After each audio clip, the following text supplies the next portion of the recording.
Hello, कैसे हो बच्चों? ओके बच्चों, उम्मीद कर रहा हूँ कि आप सारे लोग इस क्रिटिकल टाइम में अपनी फैमिली के साथ सेफ हो, सिक्योर हो, राइट।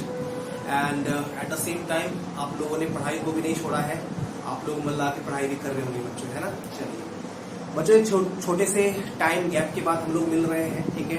लास्ट ईयर कुछ अर्जेंसी की वजह से, लास्ट वीक कुछ अर्जेंसी की वजह से बच्चों क्लासेस कंटिन्यू हो नहीं पाई अपने सिंपल सर्किट में, नहीं तो अपना सिंपल सर्किट इलेक्ट्रिसिटी खत्म हो चुका होता बच्चों, है ना। लेकिन चलिए कोई बात नहीं, इस वीक बच्चों अपन लोग सिंपल सर्किट को फिनिश कर देंगे, ठीक है ना। एक बार देखो और देख के बताओ हम लोगों ने कहाँ तक पढ़ लिया था। यस सर, हम लोगों ने हिटस्टोन ब्रिज तक कंप्लीट कर लिया था, है ना। जैसा आप सबको पता है कि प्रीवियस वीडियो में हम लोगों ने प्रीवियस जो अपना क्लास हुआ था उसमें हिटस्टोन ब्रिज से रिलेटेड जितना भी थ्योरेटिकल कॉन्सेप्ट होता है वो हमने बच्चों सीखा था, है ना। तो बच्चों इस उम्मीद और विश्वास के साथ मैं आज की क्लास कंटिन्यू कर रहा हूँ कि आप लोगों ने इससे पहले के सारे कंटेंट्स को, सारे कॉन्सेप्ट को सीखा है ना, रिवाइज किया है और कंप्लीटली बच्चों सारे पार्ट्स को खत्म करके आज की इस क्लास में बच्चों आप लोग बैठे हुए हो, है ना।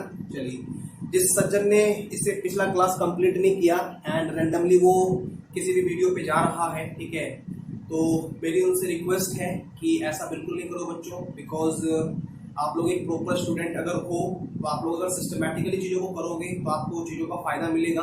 अदरवाइज बच्चों कोई मीनिंग है नहीं, है ना। आप जैसे मर्जी वैसे रहो, देश आजाद हो चुका है, आपको मनमानी करने से कोई रोक नहीं सकता बच्चों, है ना। चलिए, तो बच्चों आज की जो अपनी क्लास होगी that is completely related to once again Wheatstone bridge, ठीक है। पिछले क्लास में बच्चों मैंने आपको हिटस्टोन ब्रिज का थ्योरेटिकल एस्पेक्ट समझाया था कि हिटस्टोन ब्रिज क्या होता है, ठीक है, हिटस्टोन ब्रिज क्यों होता है और हिटस्टोन ब्रिज कैसा होता है, राइट। बच्चों एक बात ब्रीफली रिकॉल कर लेते हैं, मैंने वहां पे आपको समझाया था हिटस्टोन ब्रिज जो होता है ना वो एक पर्टिकुलर पैटर्न में कॉम्बिनेशन ऑफ रेसिस्टर होता है, ठीक है। बच्चों कितने रेसिस्टर को हम जोड़ते हैं वहां पे? जी हाँ, 4 रेसिस्टर को जोड़ते हैं as the sides of quadrilateral, ठीक है। थ्योरेटिकली तो हम ऐसे ही पढ़ते हैं, है ना, जिसमें से आपको पता है कि 3 की वैल्यू बच्चों गिवन होती है और एक अपना अननोन होता है। वेरी नाइस, है ना, यहाँ तक हम लोगों ने पढ़ लिया था। ओके, उसके बाद बच्चों मैंने आपको पढ़ाया था कि आपका जो हिटस्टोन ब्रिज होता है उसकी 2 कंडीशंस होती है, एक होता है balance condition of Wheatstone bridge, second होता है non balance condition of Wheatstone bridge, right. संतुलन की अवस्था और असंतुलन की अवस्था, ये आपने सीखा था, है ना। फिर मैंने आपको सिखाया था बैलेंस कंडीशन ऑफ ब्रिज क्या होता है, तो मैंने आपको सिखाया था वहां पे बच्चों कि when there is no electric current conduct through the galvanometer arm, जब गैल्वेनोमीटर की सुई में कोई विक्षेप नहीं होता है, या आई मीन टू से आप ऐसे बोल लो कि जब गैल्वेनोमीटर वाले आर्म में किसी भी प्रकार की कोई धारा का प्रवाह नहीं होता है, on that condition our Wheatstone bridge is said to be in balance condition, ठीक है। ओके बच्चों, बैलेंस कंडीशन कब होता है ये आपने सीख लिया, जब गैल्वेनोमीटर वाले आर्म में कोई भी करंट का फ्लो नहीं हो रहा हो, या फिर इसको अनदर लैंग्वेज में हम बोल सकते हैं कि when potential difference across the arm of galvanometer is 0। ये सारी बातें बच्चों मैं कैसे बोल रहा हूँ, क्यों बोल पा रहा हूँ, ठीक है, आप लोगों को पता है। अगर आप लोगों ने प्रीवियस वीडियो को देखा है, नहीं देखा है तो इसको तुरंत बंद करो, जाओ प्रीवियस वीडियो देख के आओ, तब यहाँ पे आना तो मेरी बात को आप सीख पाओगे, नहीं तो अपना टाइम बर्बाद करोगे बच्चों, है ना। ओके, तो बच्चों यहाँ तक हमने पढ़ लिया, है ना। तो उसके बाद मैंने वहां पे बताया था कि बैलेंस कंडीशन, जब अपना ब्रिज बैलेंस कंडीशन पे होता है तो on the balance condition of Wheatstone bridge क्या होता है बच्चों, ratio of resistance of 2 adjacent sides is equal to ratio of resistance of another 2 adjacent side, right. I mean to say 2 आसन भुजा में लगे प्रतिरोधों का अनुपात अन्य 2 आसन भुजा में लगे प्रतिरोधों के अनुपात के बराबर होता है, ऐसा मैंने आपको सिखाया। तो बच्चों ये सारे कॉन्सेप्ट्स मैं आपको प्रीवियस क्लास में पढ़ा चुका हूँ, है ना, और ज्यादा प्रीवियस क्लास की बात को ना करते हुए, ठीक है, आज की क्लास को स्टार्ट करते हैं बच्चों। और आज बच्चों हम लोग सीखेंगे कि हिटस्टोन ब्रिज पे किस तरह के न्यूमेरिकल्स बन सकते हैं, ठीक है। आपके बोर्ड एग्जाम में हिटस्टोन ब्रिज से रिलेटेड अगर कोई न्यूमेरिकल्स आता है तो उसका किस लेवल तक का लेवल रहेगा, है ना। कॉम्पिटिटिव एग्जाम में तो ऑफकोर्स हिटस्टोन ब्रिज इंपॉर्टेंट टॉपिक है ही, है ना। तो नेट में, पॉलिटेक्निक में and at the same time IIT Zeeman में हिटस्टोन ब्रिज से कैसा कैसा सवाल बन सकता है बच्चों, उसको ग्रेजुअली हम समझेंगे, ठीक है। तो काफी बेसिक न्यूमेरिकल्स, काफी बेसिक कॉन्सेप्ट के साथ हम लोग स्टार्ट करेंगे और कोशिश होगी बच्चों कि हम लोग काफी आगे तक बढ़े, ठीक है। तो स्टार्ट करें बच्चों आज की क्लास। Very nice. बच्चों पहला क्वेश्चन देखिएगा आपको हिटस्टोन ब्रिज पे आपके बोर्ड पे है ना, रेडी एवरीवन, आप लोग इसको देखिए एंड करने का बच्चों प्रयास करो।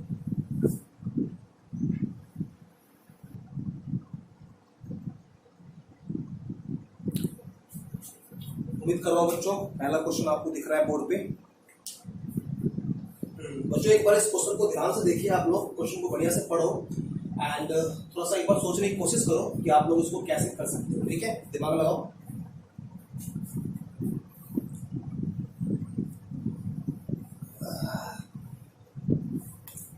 उम्मीद है बच्चों है ना आपने इस क्वेश्चन को पढ़ लिया है एंड क्या क्या चीजें इसमें दी हुई है और क्या आपको निकालना है, ये बातें आप लोग समझ रहे हो आपको। ठीक है, चलिए बच्चों क्वेश्चन को एक बार पढ़ लेते हैं हम। क्वेश्चन दिया हुआ है the galvanometer in each of the two given circuit. ठीक है, कोई बच्चा घबराएगा नहीं, जितनी भी बातें हैं लैंग्वेज वगैरह यहाँ प्रॉब्लम नहीं होनी चाहिए। ठीक है बच्चों, आपको सिंपल सी भाषा में बता दूं मैं, क्वेश्चन में ये दिया हुआ है कि अपने पास दो सर्किट है ना, एक सर्किट ये है और एक सर्किट ये है। क्लियर है, दो सर्किट है और आपको बोला जा रहा है कि जो दो सर्किट है ना, ये जो दो सर्किट है इसके गैल्वेनोमीटर आर्म में है ना does not show any deflection. ठीक है, डज नॉट शो एनी, नहीं क्या question, the galvanometer in each of the two given circuit does not show any deflection. ठीक है, इस सर्किट में बच्चों जो गैल्वेनोमीटर लगा हुआ है ना, गैल्वेनोमीटर कहाँ होगा आपको पता है, हिटस्टोन ब्रिज में अपन गैल्वेनोमीटर सेट करते हैं अलोंग डायगोनल। ठीक है, डायगोनल वाले आर्म में।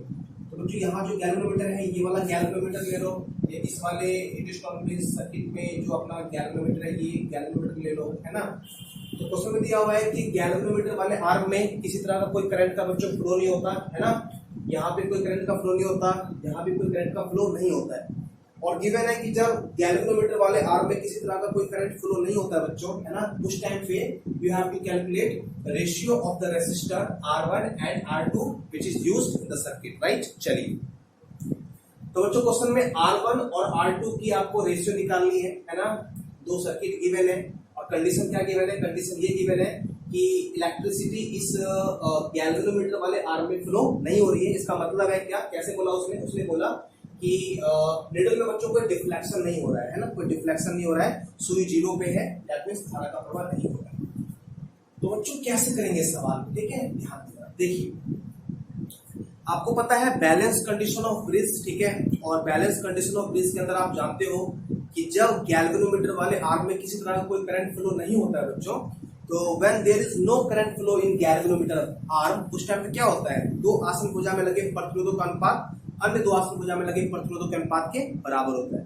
बच्चों इसी सीन को हम यहाँ पे अप्लाई करेंगे, है ना। आपको दिख रहा है कि गैल्वेनोमीटर वाले आर्म में कोई धारा नहीं बह रही है, क्वेश्चन में कंडीशन दिया हुआ है।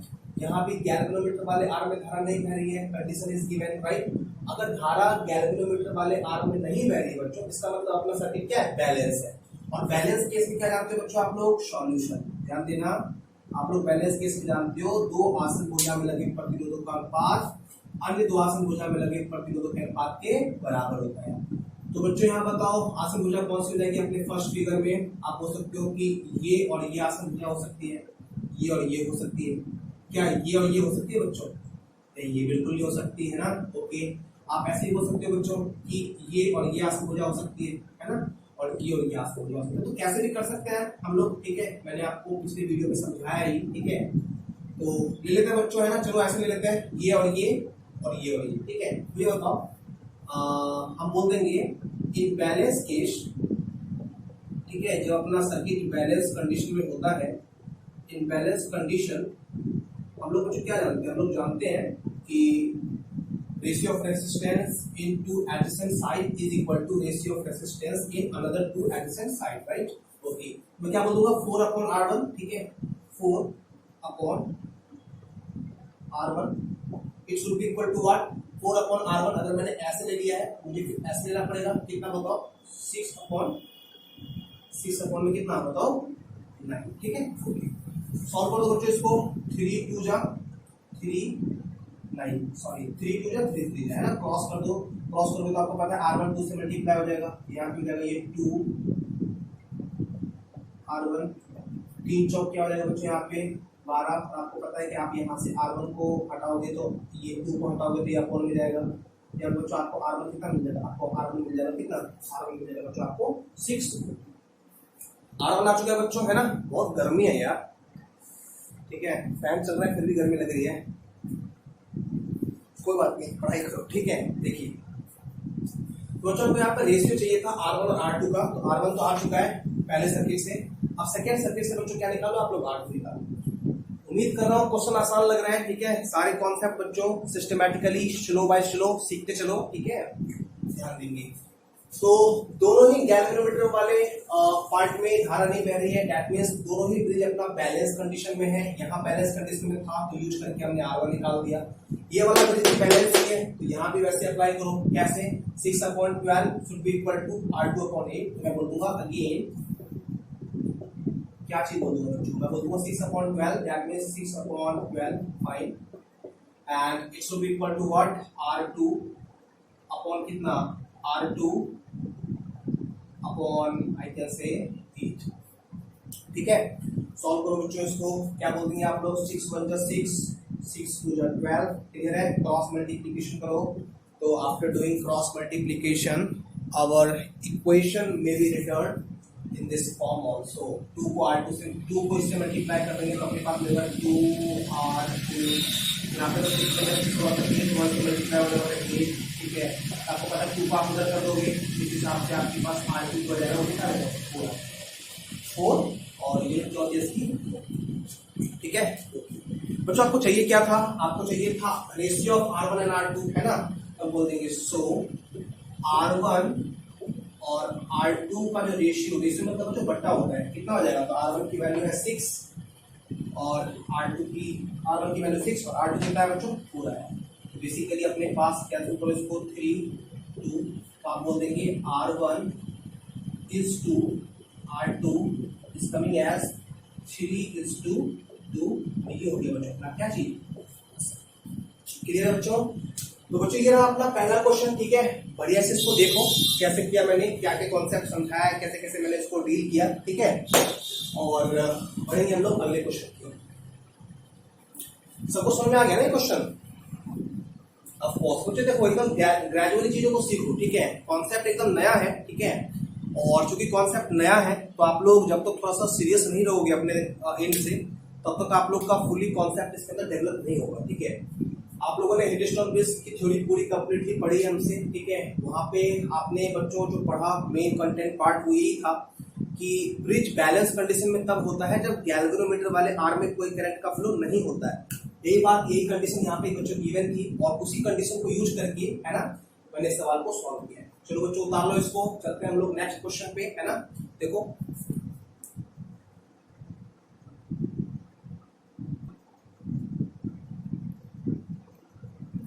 ओके, नेक्स्ट क्वेश्चन दिख रहा है बच्चों आपको, नाइस।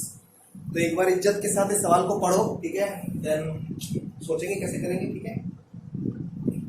तो क्वेश्चन दिया हुआ है, find the value of x when no current flows in 5 ohm resistor, clear है। तो जो क्वेश्चन आपको दिख रहा होगा, ठीक है, एंड इस बार जो आपको क्वेश्चन दिख रहा है उसमें आपको एक ट्रायंगुलर पैटर्न दिख रहा होगा, है ना, एक ट्रायंगल टाइप का चीज दिख रहा है। यहाँ पे आपको दिख रहा है x, ये है 18 ohm, this is 6 ohm, 2 ohm, and in the middle of the line, ठीक है, अल्टीट्यूड में क्या है बच्चों आपका 5 ओम है, ठीक है। ओके, तो बच्चों आपको यहाँ पे x की वैल्यू निकालनी है, क्या करोगे आप, ठीक है। देखिए याद रखना बच्चों कि जब भी आप क्वेश्चन में 4 रेसिस्टेंस देखो, 5 रेसिस्टेंस देखो, है ना, और अगर आपका जो सर्किट है थोड़ा कॉम्प्लिकेटेड हो तो आप डायरेक्टली हीटस्टोन ब्रिज को सोचना स्टार्ट कर दो। ऑफ कोर्स यहाँ भी बच्चों आप लोग हीटस्टोन ब्रिज को सोचोगे, ठीक है।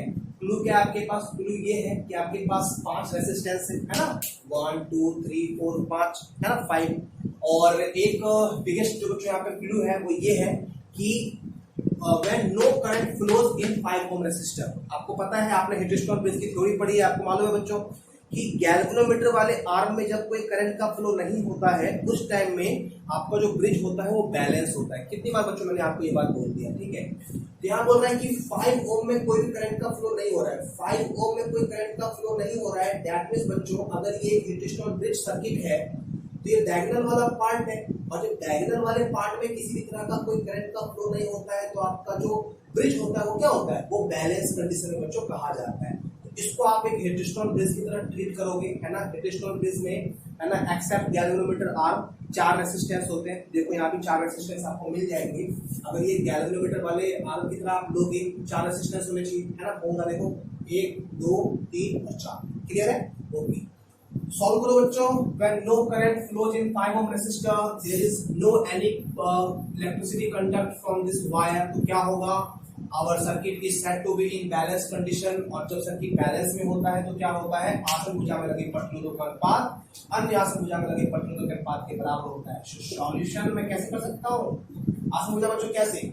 ये अपॉन ये बटा ये अपॉन ये इज इक्वल टू ये अपॉन ये, या फिर आप बहुत ज्यादा खुश हो ऐसे कर लो, ये अपॉन ये इज इक्वल टू ये अपॉन ये। तो ऐसा हो सकता है ये अपॉन ये, क्या ये एडिशन साइन है? बिल्कुल नहीं। ठीक है, तो कैसे मिलेगा? चलो ऐसे कर देते हैं, ये अपॉन ये और ये अपॉन ये। चलो करते हैं, क्या हो जाएगा बच्चों? सॉल्यूशन, है ना, बिकॉज नो करंट, ठीक है, no current flows in 5 ohm resistor. कोई भी करंट नहीं फ्लो हो रहा 5 ohm में, that's why we can say here x upon 2 is equal to 18 upon 6। बच्चों एकदम इत्मीनान से कनेक्ट रहिए, ठीक है। जितनी भी चीजें, जितने भी कॉन्सेप्ट मैं आपको सिखा रहा हूँ, सीखो। धीरे धीरे आप लोग बहुत कुछ सीख जाओगे, ठीक है। ध्यान देना। तो इसको डिवाइड करो बच्चों, 6 1 जा 6, 6 3 जा 18, है ना। यहाँ पे बना जाएगा। तो आपको पता है, आपको तो x चाहिए था, तो x को पकड़ लो, दिस इज x अपॉन में बनना कोई मतलब होता नहीं। 2 को उधर ले जाओ तो 2 3 जा कितना हो जाएगा? 2 3 हो जाएगा 6, ठीक है। तो 6 ओम जो हो गया, ये हो गया आपका, ठीक है। बच्चों एक चीज आप यहाँ पे दिमाग में रखना कि अगर 5 ओम वाले रेजिस्टेंस में करंट का फ्लो होता तो हम ये कंडीशन अप्लाई नहीं कर पाते, क्योंकि ये कंडीशन तभी अप्लाई करते हैं जब अपना ब्रिज बैलेंस कंडीशन में हो, है ना। और बैलेंस तब होता है जब मिडिल वाले गैल्वेनोमीटर वाले आर्म में करंट का फ्लो नहीं होता है ना। जब फ्लो होगा तो ये हम अप्लाई नहीं कर पाएंगे, उसके लिए कंडीशन अलग हो जाएगी, वो हम लोग करेंगे इसके अगली क्लास में, ठीक है। चलो, तो क्वेश्चन नंबर 3 लूंगा बच्चों, इसको नोट करो। बढ़ते हम लोग नेक्स्ट क्वेश्चन की ओर।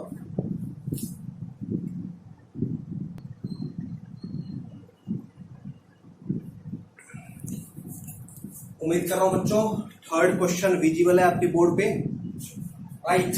पढ़ो एक बार इसको बढ़िया से, है ना। बहुत गर्मी है यार, इट्स टू हॉट टुडे।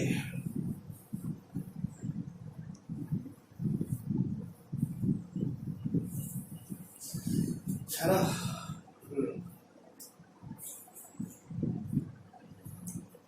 बच्चों क्वेश्चन को आप लोगों ने अच्छे और सुंदर तरीके से देख लिया होगा, ठीक है। एक बार पढ़ते हैं इस क्वेश्चन को, देन सोचते हैं कैसे करेंगे, ठीक है। ध्यान देना। तो जो क्वेश्चन है, calculate the ratio of the heat produced, right. इस बार हमसे हीट पूछा है, क्या होता है हीट मैं आपको समझाऊंगा, बढ़िया से कनेक्ट करो बच्चों, ठीक है। तो calculate the ratio of heat produced, है ना। हिंदी मीडियम के सारे बच्चे पढ़ लो, पहले एक बार समझाता हूं मैं। Calculate the ratio of heat produced in the 4 arms of the Wheatstone bridge circuit shown in figure, है ना। बच्चों सीधी सी बात है, परिपथ में एक हीटस्टोन ब्रिज दिखाया गया है, ठीक है। और आपसे पूछ रहे हैं कि आपको रेशियो निकालना है किसका, अनुपात निकालना है किसका? हीट का, है ना। उष्मा का। कौन सी उष्मा? जो प्रोड्यूस होती है कहाँ पे? तो बच्चों 4 आर्म्स। 4 आर्म्स का मतलब जहां जहां आपका रेसिस्टर कनेक्ट है, 1 2 3 4, है ना। यानी कि इस आर्म में कितना हीट बन रहा है, इस आर्म में कितना हीट बन रहा है, इस आर्म में कितना हीट बन रहा है, एंड इस आर्म में कितना हीट बन रहा है। हमको उनका क्या चाहिए बच्चों? रेशियो चाहिए, राइट। तो चलो करते हैं इस क्वेश्चन को, ठीक है। देखो कैसे करेंगे, ध्यान देना बच्चों। आपको हीट का रेशियो निकालना है। सबसे पहले तो आप लोग देखो कि हीट क्या होता है। क्लास 10th में आपने पढ़ा होगा हीटिंग इफेक्ट ऑफ इलेक्ट्रिसिटी, जहां पे आपको पढ़ाया होगा कि जो हीट होती है इलेक्ट्रिक सर्किट में, that is equal to what? I square RT, है ना। ये होता है, आपको पता होगा। जिन बच्चों को नहीं पता है मैं बता ही रहा हूँ, देख लो इसको, ठीक है। वैसे होगा तो मैं एक सेपरेट वीडियो बना दूंगा हीटिंग इफेक्ट ऑफ इलेक्ट्रिसिटी पे, तो वहाँ पे कैसे आता है ये, इसको हम डिराइव कर देंगे, ठीक है। तो अभी के लिए याद रखो कि वैसे तो आपको आना चाहिए, फर्स्ट क्लास 10th में आपने इसको पढ़ा है, ठीक है, कि सर्किट में जो उष्मा बनती है ना, जो हीट बनता है, उस हीट का जो इक्वेशन होता है वो होता है I स्क्वायर RT, ठीक है। मिटाते हैं इसको, देखिए कुछ, है ना, ध्यान देना। तो we have to calculate ratio of heat produced in different arm of the heatstone bridge, right? तो कैसे करें बच्चों बच्चे इसको, है ना, ध्यान देना। देखो आप देख रहे हो कि यहाँ पे 4 आर्म है। ए बी आर्म में जो रेसिस्टेंस है दैट इज 40 ओम, है ना। बीसी आर्म में जो आपका रेसिस्टेंस है that is given as 10 ohm. Similarly सीधी आर्म में धारा है 15 ओम और यहाँ पे 60, ठीक है। बच्चों फर्दर सॉल्व करें उससे पहले आप लोग एक बार इसका शॉर्ट में करंट डिस्ट्रीब्यूशन ले लो। आपको पता है कि पॉजिटिव टर्मिनल ऑफ सेल से आपका डायरेक्शन ऑफ करंट डिटरमाइन किया जाता है। So we can say whatever the amount of current flow in this circuit, let's suppose that current is nothing but I, ठीक है। तो बच्चों इसमें धारा कितनी जा रही है, इसमें जो करंट जा रहा है ना, इसमें धारा जा रही है वो जा रही है आई। मुझे बताओ क्या यही धारा इस जंक्शन ए पे पहुंचेगी क्या? यस सर, धारा आई जो है इस जंक्शन ए पे पहुंच जाएगी, जो है ना, जंक्शन ए पे पहुंच जाएगी, ठीक है, जंक्शन ए पे पहुंच जाएगी। अब बताओ मुझे कि जंक्शन ए पर जब करंट आई आएगा तो ए से इस आई को आगे जाने के लिए कितने रास्ते मिलेंगे? वेरी नाइस, 2 रास्ता मिलेगा बच्चों, है ना, 2 रास्ता मिलेगा। एक रास्ता बच्चों आपका ये मिलेगा, है ना, ऐसे ए बी वाले आर्म में, और एक रास्ता ये मिलेगा किस वाले, ए डी वाले आर्म में। तो डिस्ट्रीब्यूट कर लो, मान लो कि इस वाले आर्म में जो धारा जा रही है वो जा रही है आई कितनी, वो जा रही है I1, ठीक है, दिख रहा है प्रॉपर्ली, वो जा रही है I1, ठीक है, हो जाएगी इस वाले आर्म में। एक सेकेंड थोड़ा सा इसको मैं डिस्टिंक्ट बना लूं ताकि हमारे प्यारे बच्चों को कोई प्रॉब्लम ना हो, ठीक है, ठीक है। चलिए तो ए बी आर्म में धारा मान लेता हूं मैं कितनी, I1, इसमें मान लेता हूं मुझे कितनी, I, ठीक है, I2 दिख रहा है ना। चलिए ओके फाइन, है ना। तो मैंने क्या बोला, आई करंट निकली सेल से, और जब ये आई करंट जंक्शन ए पे पहुंचती है तो ये 2 पार्ट्स में स्प्लिट हो जाती है। ए बी वाले आर्म में जो करंट जा रहा है that is assume what I1, ठीक है, और ए डी वाले आर्म में जो करंट जा रहा होगा उसको हमने क्या मान लिया, I2 मान लिया। According to Kirchhoff current rule you can say sum of I1 plus I2 should be equal to I, ठीक है, ओके। तो बच्चों कैसे करेंगे सवाल को, मैंने यहाँ पे करंट डिस्ट्रीब्यूशन तो कर दिया, है ना। अब ध्यान देना, आपको पता है कि चलिए I1 करंट बी पे जाएगा ना, यहाँ से इसको 2 रास्ते मिलेंगे, एक ये और ये, है ना। वैसे I2 जब बी पे आएगा तो फिर से इसको 2 रास्ते मिलेगा, एक गैल्वेनोमीटर वाला आर्म और दूसरा आपका डीसी आर्म, ठीक है। तो इस सवाल को करने से पहले ना आप एक बार यहाँ पे चेक कर लो कि क्या ये ब्रिज जो है अपना, ये क्या बैलेंस कंडीशन में भी है क्या। अगर बैलेंस कंडीशन में होगा तो कहानी बहुत बच्चों आसान हो जाएगी, और अगर बैलेंस नहीं होगा तो थोड़ा सा कॉम्प्लिकेटेड हो जाएगा, ठीक है। पहले चेक कर लेते हैं, ठीक है। आपको पता है वैसे बैलेंस कंडीशन क्या होता है। बैलेंस कंडीशन का मतलब मैं फिर बोल रहा हूँ, गैल्वेनोमीटर वाले आर्म में जब करंट का फ्लो नहीं होता है या फिर potential difference across the galvanometer arm is 0, उस कंडीशन में अपना जो हीट स्टोन ब्रिज होता है वो बैलेंस कंडीशन होता है। Potential difference across the galvanometer arm is 0, मतलब इन दोनों का विभव क्या होगा, सेम, ठीक है। तो आपको पता है आसन भुजा में लगे प्रतिरोधक अनुपात बराबर होता है, या फिर इसको आप दूसरी भाषा में ऐसे बोल सकते हो कि यदि आसन भुजा में लगे बच्चों वाइस वर्सा भी पॉसिबल होता है। गैल्वेनोमीटर वाले आर्म में धारा 0 तो 2 आसन भुजा में लगे प्रतिरोधक का अनुपात अन्य 2 आसन भुजा में लगे प्रतिरोधक के अनुपात के बराबर होगा, या फिर इसका वाइस वर्सा। अगर आसन भुजा में लगे प्रतिरोधक का अनुपात बराबर हो तो ये बैलेंस केस होगा। और ये बराबर बच्चों तभी हुआ होगा ना जब गैल्वेनोमीटर वाले आर्म में धारा 0 नहीं होगी, क्योंकि बच्चों गैल्वेनोमीटर वाले आर्म में धारा 0 नहीं रही होगी तो फिर ये आसन भुजा में लगे प्रतिरोधक अनुपात बराबर कैसे मिलता है ना।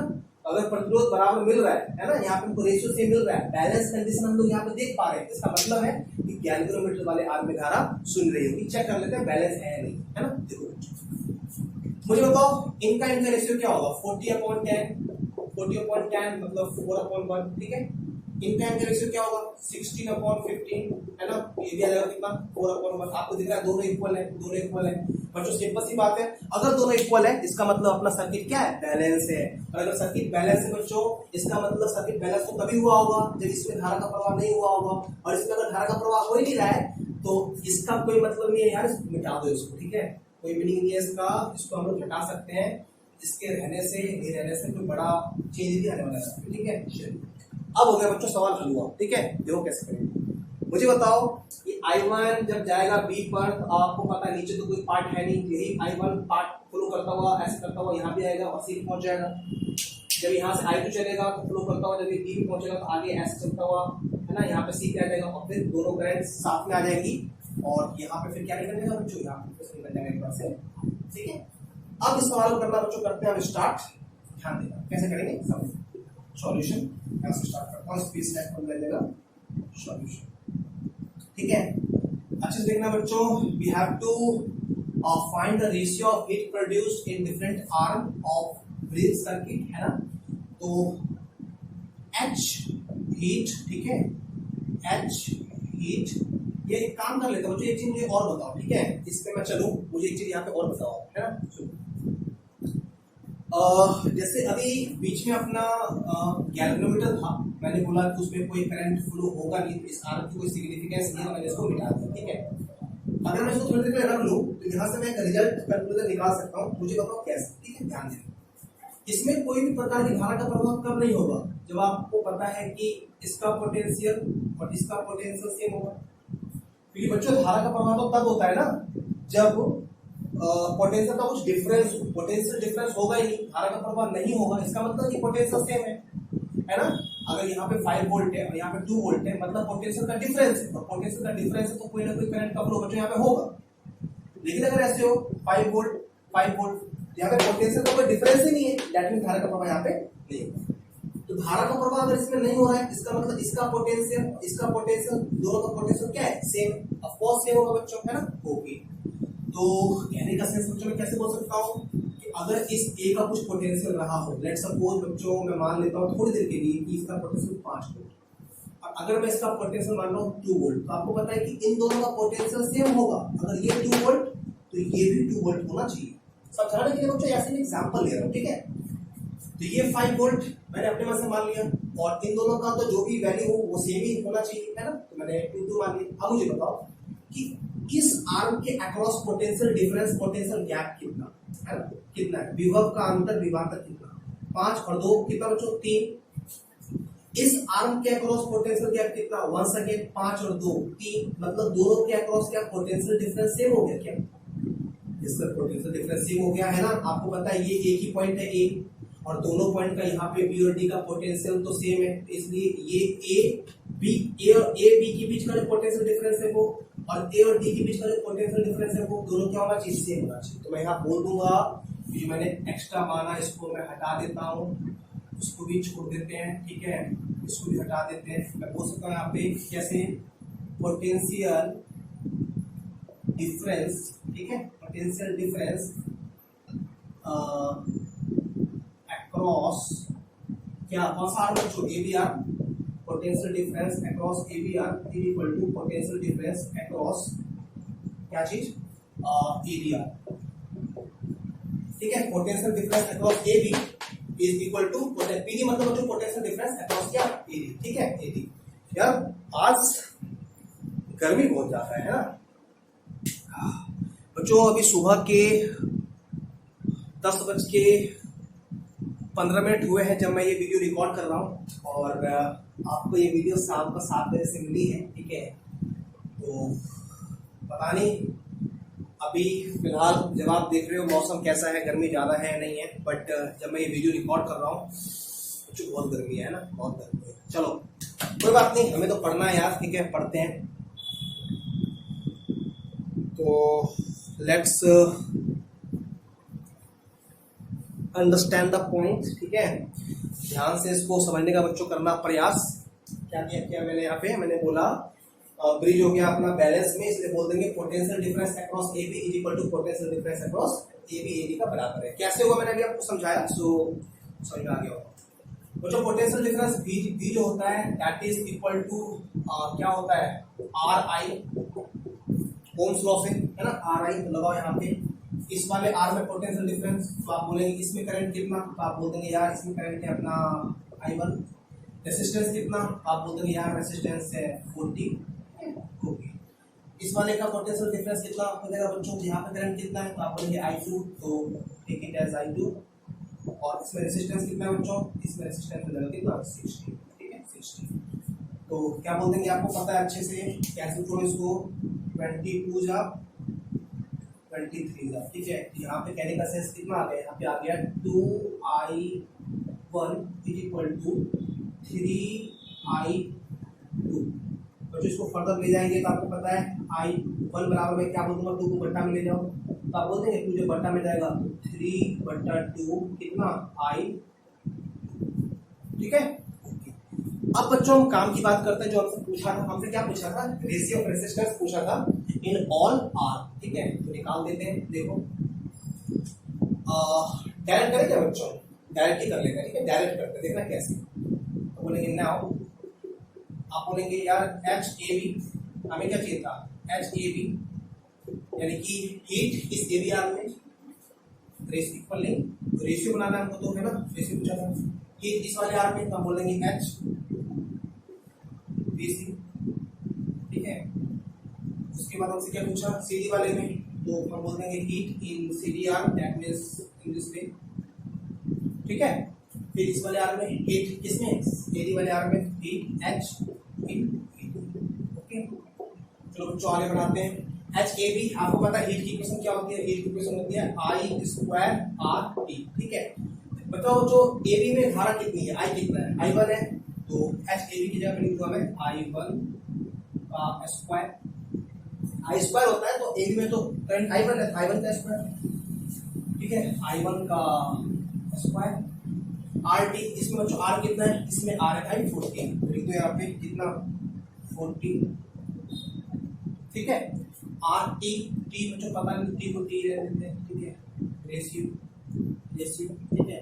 तो सर कंसाइज कर देते हैं, है ना, स्पेस बड़ा कम पड़ जाए फिर प्रॉब्लम हो गया ना। क्या लिखा मैंने यहाँ लिखा है ना, नाउ आई बहुत माल को अंदर कर देते हैं, ठीक है। तो हम बोल देंगे H A B is to H B C is to H C D is to H A D should be equal to, है ना, एच ए बी में धारा क्या लिखा था मैंने अभी, आई 1 का स्क्वायर, ए बी में करंट कितना, रेसिस्टेंस कितना है, हम बोल देंगे 40, ठीक है बच्चों। और टाइम को पता नहीं, टाइम को आप टाइम छोड़ दो, रेशियो। बच्चों बीसी में आ जाओ, बीसी में मुझे बताओ बीसी में करंट कितना है, तो यार बीसी में करंट आपको पता है आई 1 है, सर्किट बैलेंस था तो यहाँ बीच में तो कोई करंट आएगी नहीं, यही आई 1 पास हो जाएगा और बीसी में भी आएगा, तो करंट आई 1 ही फ्लो करेगा बीसी में भी। तो बीसी में 1 सेकंड आई स्क्वायर आर टी, तो आई 1 का स्क्वायर, ठीक है। आर, इसमें आर कितना है 10, टाइम हमको पता है, टाइम होती है ठीक है बच्चों। ये हीट की इक्वेशन होती है और मैं इसी इक्वेशन के अकॉर्डिंग चीजें यहाँ पे लिख रहा हूँ। जो करंट है जिस आर्म में वो करंट लिख रहा हूँ, जो रेसिस्टेंस है जिस आर्म में वो रेसिस्टेंस लिख रहा हूँ, but time is same in all condition, all the R, ठीक है। तो आई 1 का स्क्वायर 40t, आई 1 का स्क्वायर 10t। अब किसकी बात करनी है, बीसी तक हो गया, है ना। H C D, C D का जो यार ये रहा सी डी, सी डी में धारा कितनी बहेगी बच्चों, देखो यहाँ से I2 जो है, I2 तो जाएगा ना इस वाले पाथ में, तो करंट कितना होगा यहाँ पे I2, तो हम बोल देंगे बच्चों this will be equal to I2 का स्क्वायर। R, इसमें R कितना है भाई, इसमें R है आपका 15, यहाँ पे आप 15 लिख दो, ठीक है। टाइम, ठीक है, ओके। इस वाले R में बताओ, इस वाले R में करंट कितना है, दिख रहा है आपको कितना बच्चों, आई स्क्वायर, तो I2 का स्क्वायर लिख दिया हमने, ठीक है, दिख रहा है क्लियरली। हाँ जी, इस वाले का रेजिस्टेंस कितना है, तो 60 है भाई, है ना, 60 है। और टाइम कितना है, टाइम हो गया, ठीक है। आप कुछ नहीं करना, इसको सॉल्व करो, ठीक है। देखो यहाँ पे 0 से 0 आपका हो गया कैंसिल, नहीं सब में कैंसिल होगा तब काटेंगे बच्चों, है ना, ऐसे नहीं काटेंगे, ठीक है। जब वैसी चीज से काटो जिससे सब कैंसिल होगा, है ना, रेशो दिख रहा है ना, 5 से कैंसिल हो गया, तो क्या कर देखो यहाँ पे टी कैंसिल हो गया। आई हम नहीं काट सकते बिकॉज आपको दिख रहा है यहाँ पे I1 है और वहाँ I2 है, तो पहले सबको सेम सिमेट्रिक कर लेते हैं। रिलेशन दिख रहा है बच्चों आपको, I1 is equal to 3/2 I2, तो थोड़ा सा एक स्टेप आप इसको और लेके चलो, तो आप बोल देंगे I1 की जगह पे मैं बोल सकता हूँ 3/2 I2, तो I1 का स्क्वायर है, इसका स्क्वायर क्या हो जाएगा, 3 का 9, 2 का 4, I2 तो स्क्वायर है ना, तो यहाँ पे I2 का भी स्क्वायर हो जाएगा। ये बच्चों मैंने I1 के स्क्वायर पुट कर दिया, ठीक है।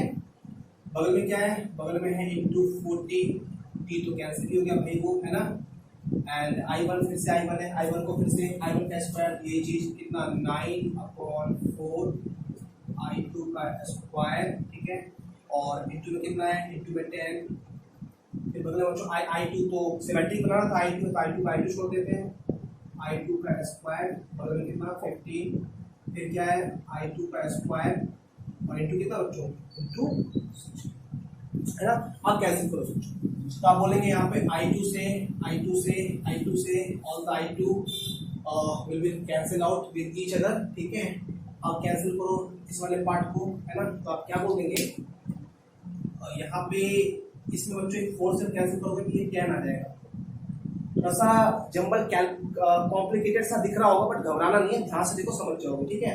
ओके, उसके बाद बच्चों आपको पता है ये 90/4 बनेगा, यहाँ से 15, यहाँ से 16। सॉल्व करो इसको, आप बोल देंगे 4 से 40 कटा तो I2 कटी गया, 9 को 10 से कर दो तो 90, ठीक है। ध्यान से देखना बच्चों, है ना, कैलकुलेशन है बस, जितना भी कॉन्सेप्ट होता है फिजिक्स का वो मैं समझा चुका हूँ, यहाँ से मैथ्स चल रहा है अभी, ठीक है। तो 9 10 या 90, आप चाहो तो पॉज करके खुद से भी कर सकते हो पूरा, देखो कितना आंसर आया, ठीक है। 9 10 यहाँ पे हो गया, नहीं 9 10 कितना बच्चों 90, ओके। एंड ये 9 10 फिर से 90, बट अपॉन में क्या बच्चों अपॉन में 4, तो 90/4 डिवाइड करके देखना बच्चों आ जाएगा 22.5, 22.5 इसका वैल्यू बच्चों, ठीक है। बगल में क्या है, बगल में हो गया 15 एंड बच्चों आगे क्या है, आगे है 60, ठीक है 60, ओके। बच्चों अब एक लाइन सबको 10 से मल्टीप्लाई करो, अभी पॉइंट खत्म हो जाएगा आपका, है ना। तो जब आप 10 से मल्टीप्लाई करोगे तो ये हो जाएगा बच्चों आपका 900, 10 से मल्टीप्लाई करोगे 22.5 को, तो आप देखना आ जाएगा ये 225, ठीक है। 10 से मल्टीप्लाई करोगे तो हो जाएगा 150, 10 से मल्टीप्लाई करोगे तो हो जाएगा 600, ठीक है। अब 5 से 15 से काट दो, 15 6 जा 90, ठीक है, इस टू 15 जा 225, 15 से 10, 15 से 15 4 जा 40। तो बच्चों इसको पूरा काट लेना, जहाँ पे कट्टा बंद हो जाए वही अपना आंसर हो जाएगा, ठीक है। ये हो गया अपना आंसर। आई होप आपको क्वेश्चन समझ में आ गया बढ़िया तरीके से, ठीक है।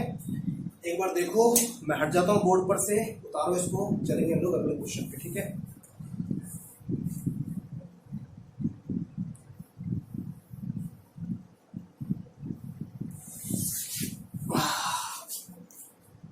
बच्चों समझने में कोई प्रॉब्लम नहीं ना बच्चों, मन लगा के पढ़ाई करो, ठीक है। मैं आपको बराबर समझाता रहता हूँ, है ना, कि आपको जो वक्त मिला है आज, जो खाली टाइम मिला है, ठीक है, हर चीज़ के कुछ ना कुछ पॉजिटिव या नेगेटिव दोनों तरह के साइड्स होते हैं, ठीक है। नेगेटिव साइड क्या है आपको दिख रहा है, आपकी क्लासेस बंद है अभी, ठीक है, बट इसके पॉजिटिव साइड बच्चों बहुत सारे हैं। पॉजिटिव साइड बच्चों ये है कि आप अपनी फैमिली के साथ दवा के टाइम स्पेंड करो, ठीक है। और बच्चों किसी भी मोमेंट पे कभी भी ऐसा बिल्कुल नहीं होना चाहिए कि आपकी पढ़ाई बच्चों ऑफ हो जाए, ठीक है। बल्ला के पढ़ाई करते रहो, बिकॉज आज जो आपको टाइम मिला है, ठीक है, वो तो बीत ही जाएगा, ठीक है। तो फ्यूचर में जब आप लोग अपने गुजरे हुए दिन को याद करोगे और बीते हुए समय में जब आपने कुछ सीखा होगा चीज़ों को प्रॉपर तरीके से, तो आप फ्यूचर में ज़्यादा कंफर्टेबल फील करोगे, आपका एक टाइम सही बीतेगा, आपको अच्छा सा फील होगा, कॉन्फिडेंस बढ़ेगा बच्चों आपका। और अगर आप लोग बढ़िया से पढ़ाई नहीं करोगे, यूं ही टाइम को बच्चों स्पॉइल कर दोगे, तो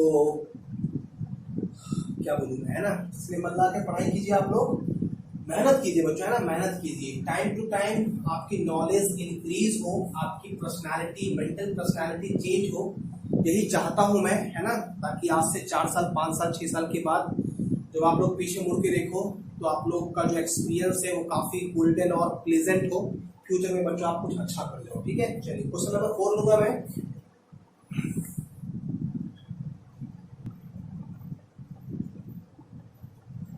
देखना बच्चों क्वेश्चन आपको,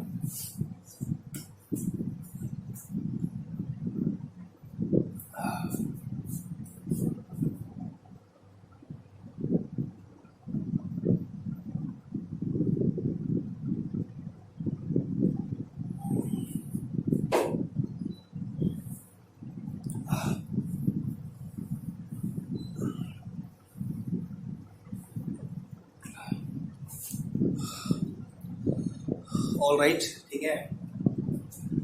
तो बच्चों क्वेश्चन देख लिया आप लोगों ने, ये आपको एक कॉम्प्लिकेटेड सा सर्किट दिखाई दे रहा है, बट ट्रस्ट में बहुत आसान है बच्चों, है ना, बहुत आसान है।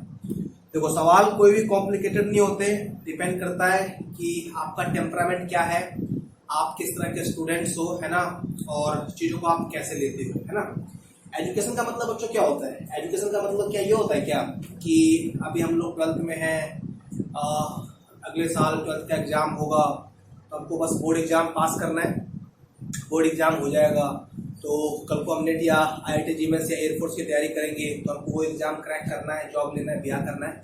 क्या ये होता है एग्ज़ाम का मतलब, एजुकेशन का मतलब? बच्चों ये बिल्कुल नहीं होता एजुकेशन का मतलब। ऑफकोर्स ये होता है, बट इसके साथ भी बहुत सारी चीज़ें होती है, ठीक है ना। इस सवाल को बच्चों सॉल्व करके क्या होगा कि आपका माइंडसेट डेवलप होगा, है ना। आपका जो एक स्टाइल ऑफ परसेप्शन है, चीज़ों को देखने का जो बच्चों आपका नज़रिया है, तरीका है, वो चेंज होगा। बिकॉज जब आप इन सवालों के साथ डील करोगे ना बच्चों, तो आपका जो मेंटल लेवल है ना वो चेंज होगा बच्चों, है ना। आपका टेम्परामेंट चेंज होगा, ठीक है। चीज़ों को देखने का जो आपका स्टाइल है वो चेंज होगा, और आपका बच्चों end of the day mind develop होगा, और इस दिमाग से आप कोई भी काम करोगे तो वो काम काफ़ी फ्रूटफुल होगा, है ना। तो क्या है सवाल में, देखो बच्चों सवाल में दिया हुआ है कि potential difference of 2 volt, 2 volt का पोटेंशियल डिफरेंस है, इज अप्लाइड किया गया है कहाँ पे, तो पॉइंट ए और बी के बीच में। ए और बी के बीच में जो आपका पोटेंशियल डिफरेंस है 2 वोल्ट का, वो अप्लाइड किया गया है, ठीक है। ए और बी पॉइंट के बीच में, जिसको दिखाया गया है कहाँ पे, आपके नेटवर्क के अंदर, है ना। सारे बच्चों को कोई दिक्कत नहीं होनी चाहिए। हिंदी में मैंने बोल दिया है, ए और बी बिंदु के बीच में एक विभवांतर 2 वोल्ट को दर्शाया गया है नेटवर्क में। क्या कैलकुलेट करना है आपको? पहले बोल रहा है इक्विवेलेंट, बच्चों ये शॉर्ट में मैंने लिखा इक्विवेलेंट, है ना, समतुल्य प्रतिरोध, equivalent resistance between point A and B, A और बी के बीच में असमतुल्य प्रतिरोध। बच्चों सवाल हमको जैसे भी लैंग्वेज में मिलेगा ना, मैं वैसी लैंग्वेज में लिख दूंगा, इसलिए लैंग्वेज को लेकर आपको परेशान नहीं होगा। आप प्रॉपर स्टूडेंट हो तो होप कि आप लोग कॉन्सेप्ट सीख रहे हो, लैंग्वेज से आप परेशान नहीं होंगे। हिंदी का क्वेश्चन होगा, मैं हिंदी में लिख दूंगा, ठीक है। सेकंड पार्ट है electric current in circuit, circuit में आपको इलेक्ट्रिक करंट भी बताना है, ठीक है। तो अब आप सोचेंगे कि सर अभी तो हम लोग हीटस्टोन ब्रिज पे सवाल कर रहे हैं, और ये हीटस्टोन ब्रिज कहाँ है? बच्चों हमेशा जो चीजें है ना वो आपको हलवा पैटर्न पे नहीं मिलेगा। कई बार चीजें थोड़ी सी कॉम्प्लिकेटेड करके आपको दिखाई जाएंगी, और आपको खुद का दिमाग लगा के उसको अपने लिए आसान करना है, ठीक है। तो इसको बच्चों आप वैसे आसान बनाने की कोशिश करोगे, है ना। ध्यान देना, इस फिगर को अगर मैं ऐसे बोल दूं तो बच्चों क्या बुराई है, थोड़ा सा देखना अच्छे से, ठीक है। ध्यान देना, पॉइंट ए और बी के बीच में अप्लाइड पोटेंशियल डिफरेंस कितना है, 2 वोल्ट। तो मैं एक काम करता हूँ, ए और बी जो आपको दिख रहा है ना, मैं इस ए और बी पॉइंट को दिखाता हूँ अलग अलग। सपोज दैट दिस पॉइंट का नाम मैंने ले लिया है ए, एंड दिस पॉइंट इज बच्चों व्हाट, बी। तो ध्यान देना अच्छे से मैं क्या बता रहा हूँ, ठीक है, बी। ओके, तो ए और बी है ना। अब बच्चों देखो, ए से एक वायर निकला और उससे 2 वायर निकले, ठीक है। देखो यहाँ पे ए से एक वायर निकला, उससे 2 वायर निकले, ऊपर और यहाँ से नीचे। एक काम करो, यहाँ से एक वायर निकालो, ठीक है। जैसा फिगर में है ना मैं वैसे ही कर रहा हूँ, कोई दिक्कत वाली बात नहीं। ए से वायर निकला और उससे 2 वायर निकले, है ना। देखो ए से वायर निकला, ए से एक वायर निकला, उससे 2 वायर निकले। तो ए से मैंने एक वायर निकाला ऐसे करके, ठीक है, एंड उससे 2 वायर कनेक्ट है इन दिस वे। तो निकाल देता हूँ 2 वायर बच्चों। देखो यहाँ पे सपोज एक ऐसे, ठीक है, और थोड़ा बड़ा हो गया यार, है ना, एक सेकेंड, एक ऐसे और एक ऐसे, कोई दिक्कत नहीं है। इन दोनों में रेजिस्टेंस भी दिख रहा है आपको, तो दिख रहा है ना, निकला 2 वायर निकाल दे रहे हैं, रेजिस्टेंस 2 ओम, 2 ओम। यहाँ भी दिखाऊंगा मैं कितना 2 ओम के 2 रेजिस्टेंस लगे हुए हैं इसके अंदर। तो दिस इज कितना बच्चों बताओ, ये हो गया अपना 2 वोल्ट, है ना। तो व्हाट कैन वी से हियर, दिस इज 2 ओम, और ये भी कितना बच्चों, ये भी हो गया अपना 2 ओम। क्लियर है। अब बच्चों यहाँ पे आप एक चीज देखना, ठीक है। अब आप बी की बात कर लो, तो मैं यहाँ पे बी ले लेता हूँ, ए और बी, ए बी पॉइंट इधर है, बी पॉइंट ए के बाद बी इधर है, तो बी पॉइंट यहाँ लेते चलो, ये अपना बी पॉइंट है, ठीक है। अब थोड़ा सा देखना अच्छे से, बी से भी एक तार ऐसे निकला, और आगे चल के इससे भी 2 तार निकले हुए। तो एक काम करता हूँ, मैं यहाँ से एक तार निकालता हूँ ऐसे, ठीक है, कोई दिक्कत वाली बात नहीं। एंड इससे भी बच्चों कितने तार निकले हुए हैं, है ना, एक तार निकला है ऐसे, और इससे भी 2 तार निकले हुए हैं, 2 तार निकाल दो ऐसे करके। अब आप इसको ऐसे जोड़ो जैसा जिसमें दिया हुआ है ना, ऐसे गया हुआ है ना, और ऐसे या फिर ऐसे जोड़ दो, या फिर आप इसको ऐसे जोड़ सकते हो, कोई बात नहीं बच्चों, एक ही चीज है, ऐसे कर दो। इसी तार को आप, ये जो चीज है ना, इसको आप ऐसे कर दो, इस वाले को आप ऐसे कर दो। समझ रहे क्या बोल रहा हूँ मैं? तो सिंपल सी चीजें, कोई बड़ी बात है नहीं यहाँ पे, है ना, आसान है। तो बी से आपने वायर निकाला इन दिस वे ऐसा, राइट, एंड यहाँ से फिर से 2 तार निकलेंगे, तो कनेक्ट करो भाई, दिया है मैं, है ना, एंड इन दिस वे।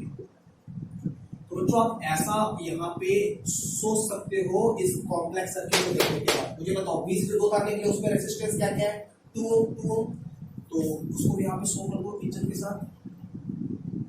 आप बोल देंगे भाई this will become what, 2 volt 2 ohm, right, and समझ में आ रहा है ना बच्चों,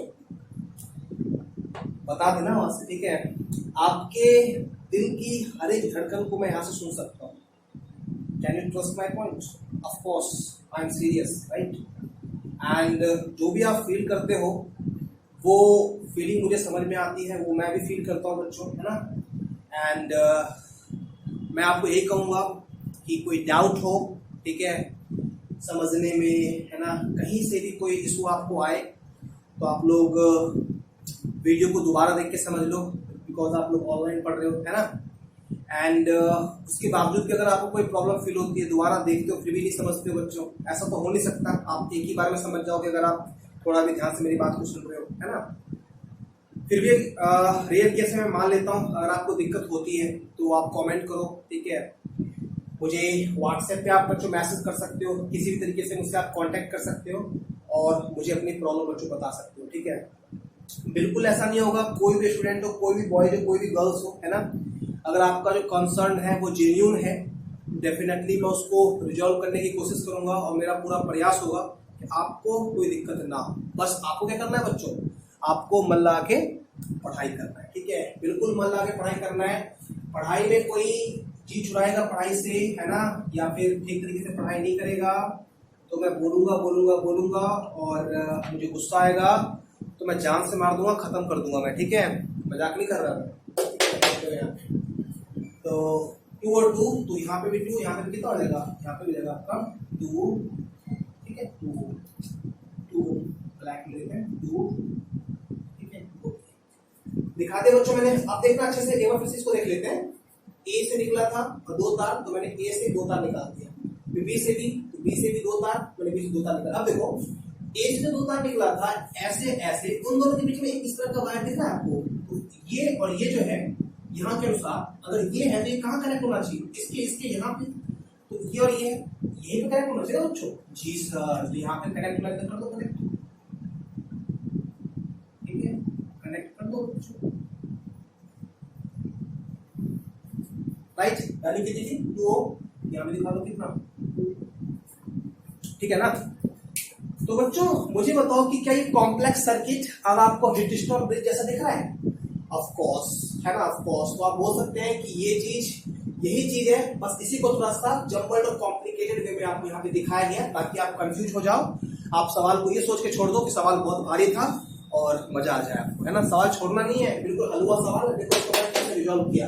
यही चीज आपको प्रैक्टिस करते करते करते करते धीरे धीरे बच्चों सीखना है कि अगर एकदम क्लैरिटी के साथ आपको हीटस्टोन ब्रिज सर्किट ना दिख रहा हो ना, तो आप देखो वहां पे 4 या 5 रेसिस्टेंस है क्या। अगर 4 या 5 रेसिस्टेंस है, डायरेक्ट सोचना स्टार्ट करो कि कहीं ये सवाल हीटस्टोन ब्रिज का तो नहीं है। थोड़ा दिमाग लगाओगे, अपने आप सर्किट रिजॉल्व हो जाएगा। और सर्किट एक बार बच्चों ऐसे से ऐसा बन गया फिर तो आसान, ठीक है। अब आते हैं, ठीक है, ए और बी के बीच में क्या बोला उसने, a potential difference of 2 volt is applied between point A and B. तो ए और बी के बीच में मैं एक पोटेंशियल डिफरेंस अप्लाइड करने के लिए क्या करूंगा, एक सेल यहाँ पे कनेक्ट कर दूंगा एंड गिवन दैट कि उसका जो ईएमएफ है सेल का जो पोटेंशियल डिफरेंस है कितना है 2 volt 2 volt 2 volt 2 volt. Very nice. अब बच्चों क्या निकालना देखिए ऊपर, है ना, क्या पूछ रहा है, पहला पूछ रहा है equivalent resistance between point A and B. A और बी के बीच आपको निकालना है इक्विवेलेंट रेजिस्टेंस, ठीक है, निकालेंगे बच्चों, ठीक है, ध्यान दो। We know that Wheatstone bridge is a special arrangement of resistor, right, special pattern of arrangement of resistor, है ना, यहाँ भी आपको वही दिख रहा है। तो equivalent resistance between point A and B. अगर ये हीटस्टोन ब्रिज बन गया तो मुझे बताओ हम क्या चेक करेंगे, बैलेंस कंडीशन। वेरी नाइस बच्चों, बैलेंस कंडीशन चेक करेंगे। बैलेंस कंडीशन को हम कैसे चेक करेंगे, यदि गैल्वेनोमीटर वाले पार्ट में कोई करंट का फ्लो नहीं हो रहा है तो सर्किट बैलेंस होगा, और बैलेंस होगा तो आपको पता है कि दो आसन भुजा में लगे प्रतिरोधों का अनुपात आपसे क्या होगा बच्चों, बराबर होगा ratio of resistance in two adjacent side each से। पिछले वीडियो में एक गर्ल थी, आई थिंक शायद कामनी नाम था, वो कमेंट करके बोल रही थी कि सर लैंग्वेज बाइलिंगुअल होगा तो it's very comfortable for us, that's why बच्चों बाइलिंगुअल ही है, ठीक है, फोकस करो। तो बैलेंस है कि नहीं, अगर गैल्वेनोमीटर वाले आर्म में कोई करंट का फ्लो नहीं हो रहा होगा तो सर्किट बैलेंस होगा, और अगर सर्किट बैलेंस होगा तो आपको पता है कि आसन भुजा में लगे ratio of resistance in two adjacent side is equal to ratio of resistance in two another adjacent side. दो आसन भुजा में लगे प्रतिरोधों का अनुपात अन्य दो आसन भुजा में लगे प्रतिरोधों के अनुपात के बराबर होगा। इसी का वाइस वर्सा, यदि दो आसन भुजा में लगे प्रतिरोधों का अनुपात आपस में बराबर हो तो उस कंडीशन में गैल्वेनोमीटर वाले पार्ट में कोई धारा नहीं बहती है, इसी का जस्ट अपोजिट हम कह सकते हैं। चेक करो क्या ऐसा है क्या, जी सर, ये वाला और ये वाला, ये लाइन और ये लाइन आसन भुजा है, रेशियो क्या है इसका 2/2, दैट मींस 1:1। यहाँ देख लो कितना कितना है 2/2, दैट मींस 1:1। दैट मींस क्या बच्चों, यहाँ पे दो आसन भुजा में लगे प्रतिरोधों का अनुपात बराबर है, और अगर बराबर है इसका मतलब क्या है, अपना जो ब्रिज है वो बैलेंस कंडीशन में है। और अगर बच्चों अपना ब्रिज बैलेंस कंडीशन में है then can be say that कि यहाँ पे गैल्वेनोमीटर वाला आर्म, क्योंकि आपको पता है जो भी गैल्वेनोमीटर होगा वो तो यहीं पे कनेक्ट किया जाएगा, है ना, तो यहाँ पे कोई धारा का प्रवाह नहीं होगा, और कोई धारा का प्रवाह बच्चों होगा ही नहीं यार, यहाँ पे कोई धारा का प्रवाह होगा ही नहीं, तो क्यों फालतू का रखा है, इसको हटा दो इसको यहाँ से, ठीक है, तो इसको मैं यहाँ से हटा देता हूँ। तो इसको अपन ने यहाँ से हटा दिया, क्यों हटा दिया जानते हो आप लोग, बिकॉज इस वाले पार्ट में तो कोई धारा आने की नहीं है, और धारा ही नहीं आएगी तो फिर रखने का क्या मतलब इसका, है ना, ये तो निष्क्रिय गैस की तरह बीच में रहेगा और आपको परेशान करेगा, दिखेगा आपको, तो ठीक है, तो इसको हटा दो ताकि आपको थोड़ा परेशानी कम लगे और चीजें आसान हो जाए। अब बच्चों हलवा हो गया सवाल, इक्विवेलेंट रेजिस्टेंस बिटवीन पॉइंट ए और बी, ए और बी के बीच में आपको समतुल्य प्रतिरोध निकालो, कैसे निकालेंगे, निकालो इसको।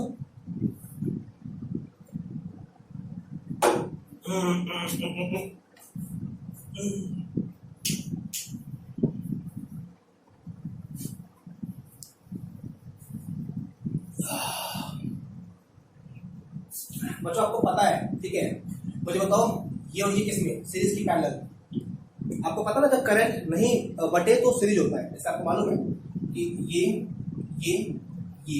R1 R2 R3 सब इसमें है, सीरीज में है, बिकॉज यहाँ से जो करंट जाएगी आई वही करंट इसमें भी आएगी, इसमें भी आएगी, इसमें भी आएगी, मतलब करंट बटेगा नहीं, जो करंट होगा वो सब में फ्लो हो जाएगा।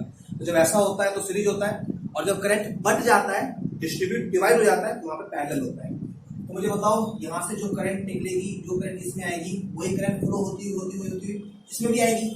अगर यहाँ से 5 एम्पियर चलेगा, 5 एम्पियर चलेगा तो वही 5 एम्पियर इसमें भी आएगा, मतलब करंट यहाँ पे डिस्ट्रीब्यूट नहीं हुआ, डिवाइड नहीं हुआ, दैट मींस ये और ये किसमें है, सीरीज में, और दिख भी रहा है आपको, कोई बड़ा इशू भी है, कोई खास उनका बड़ा सर्किट नहीं है, दिख रहा है आपको।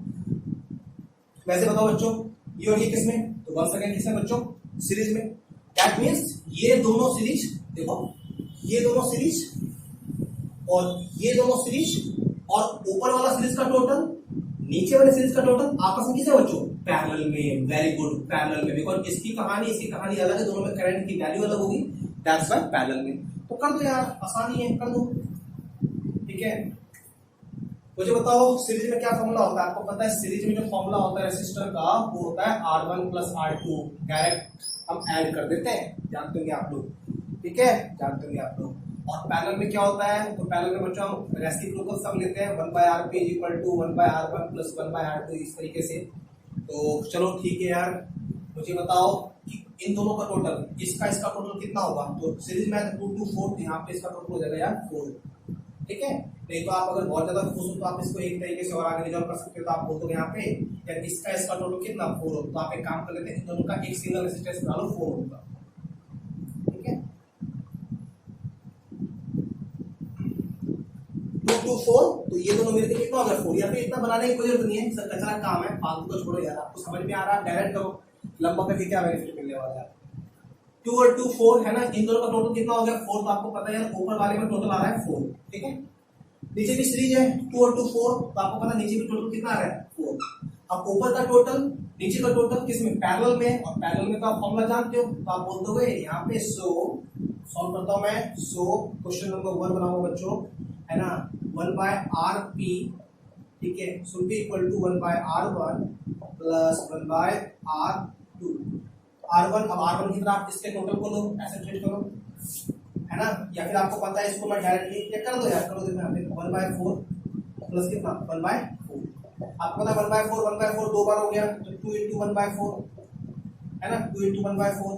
और अगर ऐसा है तो यहाँ से आप आरपी बराबर क्या बोल दोगे, आरपी बराबर बोल दोगे बच्चों 2 ओम, और ये हो गया अपना। सॉल्व कर लेना है ना, आसान है, कोई बड़ा यहाँ पे रॉकेट साइंस नहीं है जो आपको ज्यादा टाइम चाहिए। हो गया, तो बच्चों ये हो गया अपना पहला क्वेश्चन, है ना। इस पूरे कॉम्प्लेक्स, इस पूरे नेटवर्क का जो इक्विवेलेंट रेजिस्टेंस है वो कितना आया, 2 के बहुत सारे लगे भी हुए थे, टोटल भी कितना है बच्चों, टोटल भी आया यहाँ पे, है ना। इक्विवेलेंट जो रेजिस्टेंस आया दैट इज आल्सो 2, है ना। अब नेक्स्ट पे अगला पूछ रहे बच्चों आपसे इलेक्ट्रिक करंट इन सर्किट। आपको पता है यार, अगर सेकंड पार्ट में यहाँ पे सॉल्व करूंगा, electric current is I and I is equal to दुनिया जानती है V/R, जानते हो ना, V/R। मुझे बताओ कितने वोल्ट का potential difference you have applied here, 2 volt लिखा हुआ है यहाँ पे, तो D के स्थान पे लिखूंगा 2। R मतलब किसी अकेले का लूंगा कि टोटल का लूंगा, this total complete combination is connected through this cell, that's why अगर मैं इसका ईएमएफ या पोटेंशियल डिफरेंस ले रहा हूं ना, तो मुझे किसी पर्टिकुलर का रेजिस्टेंस नहीं लेना है, मुझे पूरे कॉम्बिनेशन का ही रेजिस्टेंस लेना होगा, और हमने पूरे कॉम्बिनेशन का रेजिस्टेंस यहाँ पे बच्चों निकाल रखा है। So V is equal to 2 and R is once again going to be 2, that's why 2 cancel out with each other, है ना, और I जो भी हमको मिलने वाला है वो कितना हो जाएगा, वो हो जाएगा 1 एम्पियर। यही हो गया अपना बच्चों क्या चीज, ये हो गया अपना आंसर, राइट। सो बच्चों सवाल आपको लगा होगा बहुत ही हलवा, बहुत ही आसान, है ना, प्यार से इसको उतारो, चलेंगे हम लोग नेक्स्ट क्वेश्चन पे, ठीक है, नोट कीजिए इसको।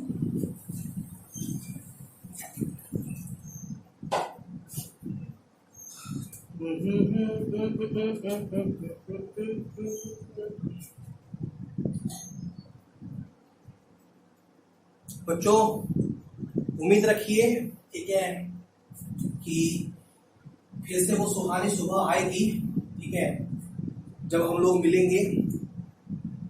Always be positive but in case of corona be negative, ठीक है।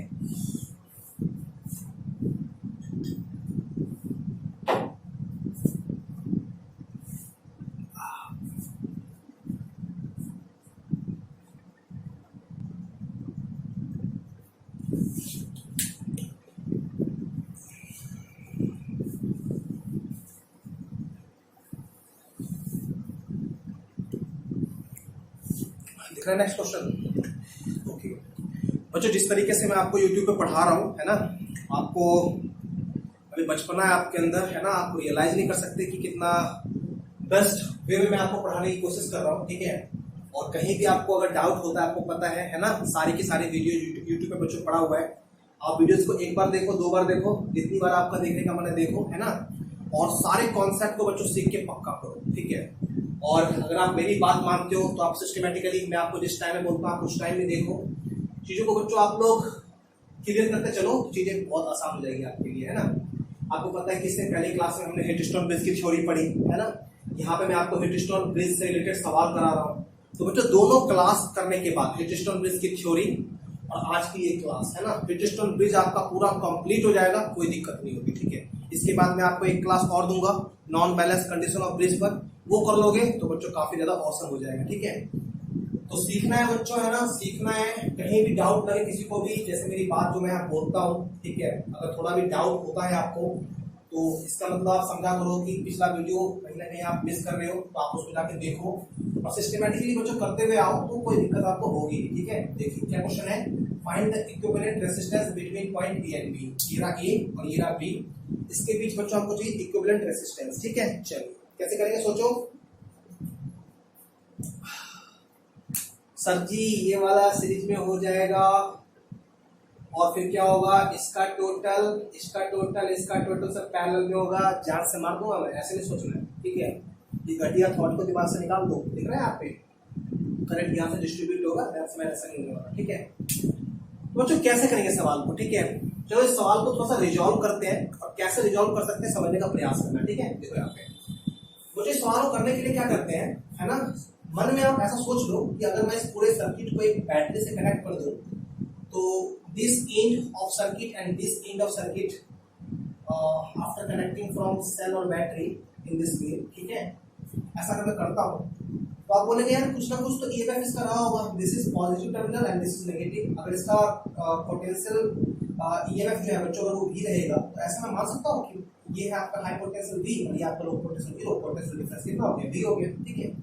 फिर फर्स्ट टर्मिनल है, फर्स्ट जुड़ा हुआ A से, अगर इसका पोटेंशियल 10 तो इसका भी 10, इसका 20 तो इसका 20, इसका भी इसका भी कितना मिलेगा बच्चों, इसका मिलेगा V। तो A का पोटेंशियल कितना है बच्चों, V। पॉइंट का नाम A है, but whatever the potential it acquire after connecting from the cell is V, right? Similarly, this is negative terminal of cell and it has zero potential. So यहाँ से बच्चों चलता हुआ ये B से कनेक्ट है तो यहाँ भी कितना आ जाएगा, zero potential and name of this point is what? अब बच्चों ध्यान से समझना, मैंने आपको कभी ना कभी क्लासरूम में ऑफलाइन क्लास में पढ़ाया होगा तो मैं क्या बोलते हैं कॉम्बिनेशन ऑफ रेसिस्टर पे एक वीडियो बनाऊंगा, है ना, सिमेट्री करके, सीरीज पैरेलल मिक्स, ठीक है। तो वहां पे मैं आपको कंप्लीट सिखाऊंगा, यहाँ पे आप देख लो कैसे।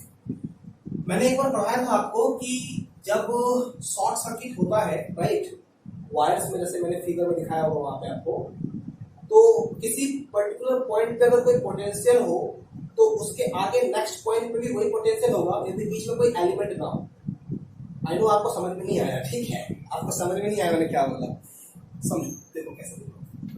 जैसे बच्चों मैंने ऐसे बोला, ध्यान देना कि ये ऐसा है, राइट, यहाँ पे कोई रेसिस्टेंस है R और ऐसा, ठीक है।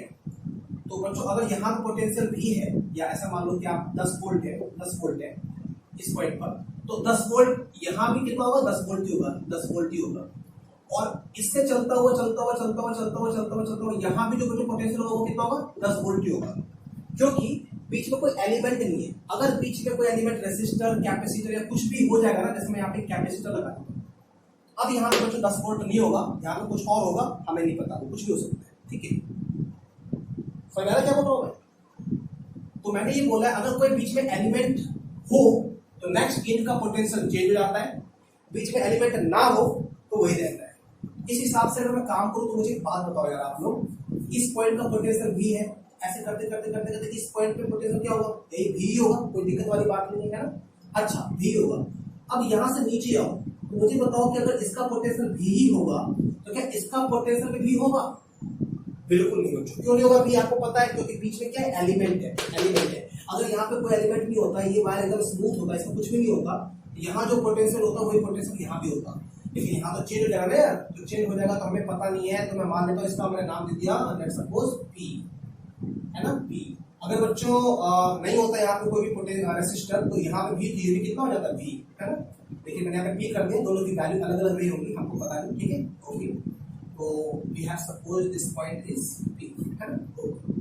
बच्चों वैसे यहाँ से देखो ये 0 है, ये वाला पॉइंट कितने पे होगा, 0। यहाँ तक तो कोई, यहाँ तक इतने दूर तो कोई एलिमेंट नहीं है, ये भी कितने करेगा, 0 पे।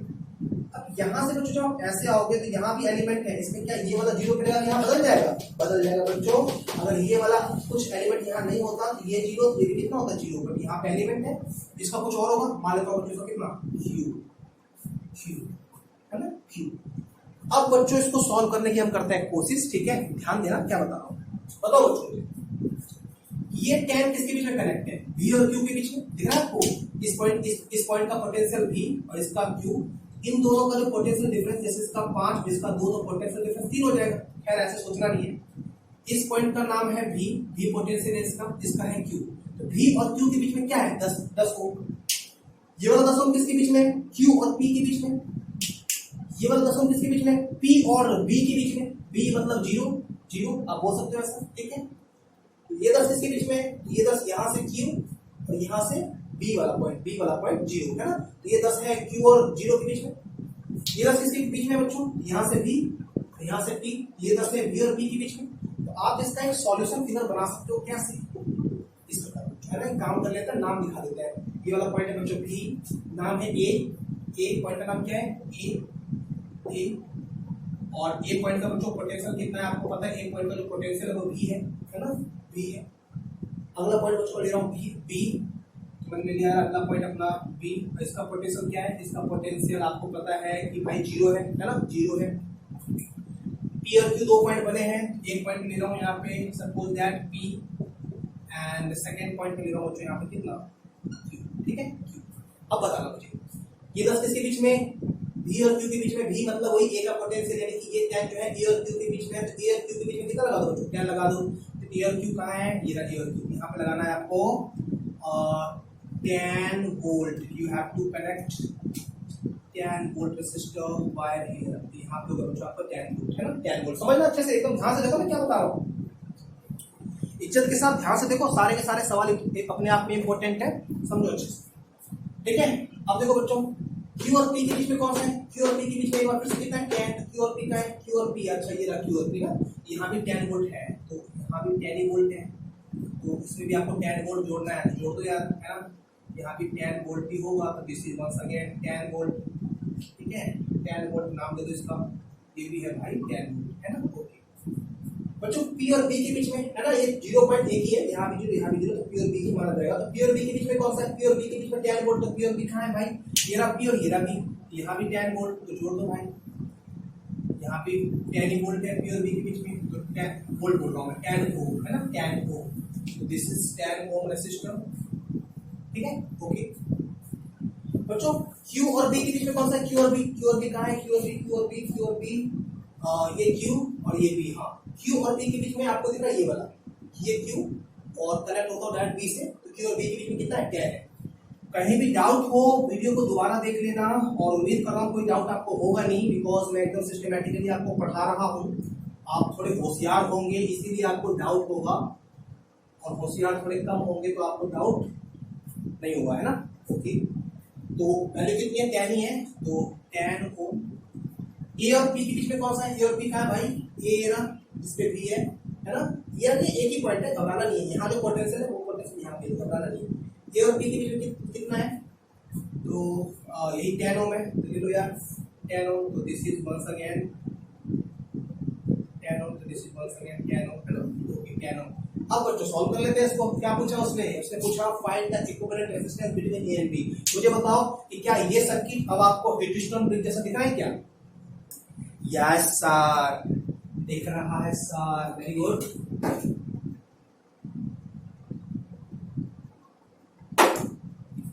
नाइस बच्चों, है ना। अब अगर आपको हिटस्टोन ब्रिज की जैसा दिख रहा है, सीधी सी बात देख लो बच्चों, जब भी सर्किट थोड़ा कॉम्प्लिकेटेड दिखे वहां पे 4-5 रेजिस्टेंस हो, तो दिमाग लगाया करो कि कहीं ये सर्किट जो है वो हिटस्टोन ब्रिज तो नहीं है, क्योंकि कई बार हिटस्टोन ब्रिज बच्चों आपको ऐसे पैटर्न बना के भी दिया रहेगा कि आपको समझ में नहीं आएगा कि यार ये एक्चुअली में हिटस्टोन ब्रिज है या क्या है, तो आपको वो समझना पड़ेगा, और वो आप प्रैक्टिस से समझ जाओगे। जुड़े रहो मुझसे, समझा दूंगा मैं आपको, ठीक है। तो हिटस्टोन ब्रिज जैसी बना, अब आप देखो कि क्या आपका ब्रिज बैलेंस तो नहीं है, बैलेंस देखने के लिए या तो गैल्वेनोमीटर वाले आर्क में करंट 0 या वाइस वर्सा, अगर दो एडिशन आसन भुजा में लगे प्रतिरोधों का अनुपात बराबर हो, है ना, एडिशन साइड का रेजिस्टेंस का रेशियो सेम हो, तो फिर होता है, ठीक है। तो देखो कर दो, ये 10 अपॉन 10 1:1, यहाँ भी 10 देखो ना, ये 10 अपॉन 1, ये 10 1 1, यानी कि आसन भुजा में लगे प्रतिरोधों का अनुपात बराबर है, इसका मतलब बैलेंस है, और अगर बैलेंस है तो गैल्वेनोमीटर वाले आर्क में डायगोनल वाले पार्ट में धारा नहीं बहेगी, मतलब इसमें कोई धारा नहीं बहेगी, तो इसमें कोई धारा नहीं बहेगी भाई, तो यार इसमें कोई धारा बही नहीं दी है, तो वंस अगेन इस पार्ट का कोई मतलब नहीं है, छोड़ दे यार इसको, है ना, मिटा दे इसको, तो इसको मिटा देते हैं हम लोग, है ना, मिटा दिया, खत्म। नाउ सवाल become very halwa, and I hope कि आप इसको कर लोगे, इससे पहले जैसा ही है, ठीक है, तो करके आप आंसर बताना कितना हुआ, ठीक है, ओके। तो आई होप बच्चों, है ना, अभी हमने 5 सवाल किया, और 5 सवाल के माध्यम से how can we apply our concept in numericals related to Wheatstone bridge, वो आपको कंप्लीटली समझ में आ गया है, ठीक है। फिर भी अगर आपको कोई डाउट होता है, ठीक है, तो आप लोग कमेंट करके मुझे बताओ, whatever the doubt, whatever the problem you feel, है ना, related to your study and related to Wheatstone bridge, right. तो बच्चों इन 5 सवालों के बाद आपका हिटस्टोन ब्रिज का जो बेसिक फंडामेंटल कॉन्सेप्ट है वो क्लियर हो गया होगा, मैं ऐसे उम्मीद करता हूँ। आज आपको सुबह टेलीग्राम पे कुछ क्वेश्चंस मिल गए होंगे, ठीक है बच्चों, उसमें जो क्वेश्चन है वो कुछ क्वेश्चन आपके किरचॉफ्स लॉ से रिलेटेड है ना, एंड कुछ क्वेश्चन आपके हिटस्टोन ब्रिज से रिलेटेड है, ठीक है। तो हिटस्टोन ब्रिज में मैंने जो आपको पढ़ाया आज की क्लास में, जो न्यूमेरिकल्स मैंने कराया, इससे रिलेटेड जो क्वेश्चन है वो, है ना। एंड किरचॉफ लॉ में जो आपने पढ़ा, इससे पहले 2 क्लास पहले मैंने आपको किरचॉफ लॉ का न्यूमेरिकल्स बच्चों कराया था, वो उन दोनों वीडियोस को देखो और देख करके आज जो मैंने आपको टेलीग्राम पे बच्चों क्वेश्चन दिया है उसको कंप्लीटली सॉल्व करो एंड मुझे बताओ कि आपने सॉल्व किया है नहीं किया। मैं अभी कॉपी चेक करूंगा ख्यालों में, ठीक है। ओके, तो वेरी नाइस बच्चों, आज के लिए इतना ही रखते हैं। मिलते हैं अगली क्लास में, हम लोग पढ़ेंगे non balance case of Wheatstone bridge. उसके बाद में अगली क्लास में पढ़ाऊंगा मीटर ब्रिज। उसके बाद में अगली क्लास में पढ़ाऊंगा सेलों का कॉम्बिनेशन ऑफ सेल। और जैसे बच्चों हम लोग कॉम्बिनेशन ऑफ सेल खत्म कर लेंगे, ये चैप्टर हमारा सिंपल सर्किट खत्म हो जाएगा और मजा आ जाएगा बच्चों, है ना। तो अपना ख्याल रखो बच्चों, है ना। मिलते हैं अगली वीडियो में, अगली क्लास में, कल शाम 7 बजे एक बार फिर से, ठीक है। तब तक के लिए थैंक यू सो मच, अपना ख्याल रखना, बाय बाय।